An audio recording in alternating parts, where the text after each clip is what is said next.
जरांगेंनी 20 जानेवारीपासून मुंबईच्या दिशेने कूच करण्याची घोषणा केली, पण आता जरांगेंच्या या घोषणेला मराठ्यांच्या ओबीसी आरक्षणाचा पाठिंबा देणाऱ्या हरिभाऊ राठोड यांनी विरोध दर्शवलेला आहे। पाहूयात।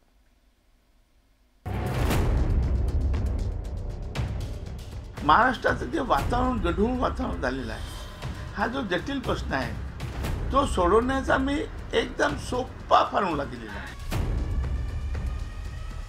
त्यांच्या फॉर्म्युल्यात आमच्या सगळ्या मराठ्यांचं कल्याण होईल असं वाटत नाही। ते म्हणतात मी आरक्षणच घेऊन जाईल। कुठून घेऊन जाणार आहे? समुद्रातून आणणार?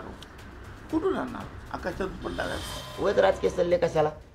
त्यामुळेच आम्हाला त्यांचा फॉर्म्युला आवडा नाही। धन्यवाद।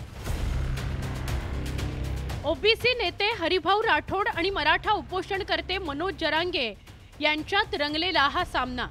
25 डिसेंबरला मनोज जरांगेंची भेट घेऊन त्यांना मराठवाड्याच्या ओबीसी आरक्षणाबाबत नवा फॉर्म्युला देणाऱ्या हरिभाऊ राठोड यांनी पुन्हा एकदा पत्रकार परिषद घेत त्यांच्या फॉर्म्युल्याचं महत्त्व सांगण्याचा प्रयत्न केला। पण हरिभाऊ राठोडांचा हा फॉर्म्युला मराठ्यांना न्याय देणारा नसल्याचं सांगत जरांगेंनी एक प्रकारे तो फेटाळून लावलाय।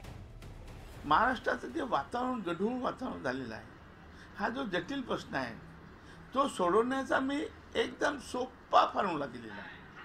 मला डॉक्टर देवेंद्र फडणवीस आणि माननीय मुख्यमंत्री एकनाथजी शिंदे यांनी फक्त अर्धा तास द्यावा।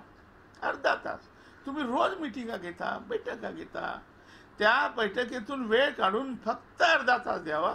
तुम्हाला फॉर्म्युला मी समजून सांगतो। कारण त्या फॉर्म्युल्यामुळे आमचं सगळ्यांचं कल्याण होईल का ते वाचणं गरजेचं आहे। त्यांनी मोठं पुस्तक दिलेलं आहे, ते का लहान नाही आहे, ते वाचायला लागेल। परंतु आमची भूमिका सगळ्या मराठ्यांना ओबीसी आरक्षणातून आहे, त्यामुळे आम्ही त्याच्यावर ठाम आहेत। त्यांच्या फॉर्म्युल्याबद्दल त्यांनी जरा दम धरायला पाहिजे, गडबड करायला नाही पाहिजे। परंतु त्यामुळे आमचं सगळ्यांचं चांगलं होईल असं वाटत नाही, म्हणून आम्ही त्याच्यावरती विचार करतोय। आमचा विचार होता जरा थांबलं पाहिजे। हरिभाऊ राठोड यांनी मनोज जरांगेंच्या मिशन मुंबई आणि त्यांच्या मोर्चाला एक प्रकारे विरोध केलाय। मोर्चाद्वारे काहीच साध्य होणार नाही असा टोला राठोडांनी लगावलाय। हरिभाऊंच्या या टीकेवरही जरांगेंनी जोरदार पलटवार केला। आपल्याला परवडणार नाही आणि ते जरांगे पाटलांनी परवडणार नाही। समजा मी त्यांना नाउमेद करत नाही आहे, समजा ते आले, लाखो लोक घेऊन आले, कुठून देणार आरक्षण? नाही दिलं। ते म्हणतात मी आरक्षणच घेऊन जाईल। कुठून घेऊन जाणार आहे? समुद्रातून आणणार? कुठून आणणार? आकाशातून पडणार आहे? त्यांनी ओबीसी प्रवर्ग वेगळा करण्याबद्दल बोलावं, कुठं राजकारणाच्या टिप्स देत बसू नये। उगच त्यांनी कशाला क्लासेस टाकावं? गोरगरीब ओबीसीच्या छोट्या छोट्या जातींना न्याय मिळण्यासाठी वेगळा प्रवर्ग करण्यासाठी संघर्ष करावा। मराठ्यांना न्याय मिळण्यासाठी त्यांनी संघर्ष करावा। उगच राजकीय सल्ले कशाला?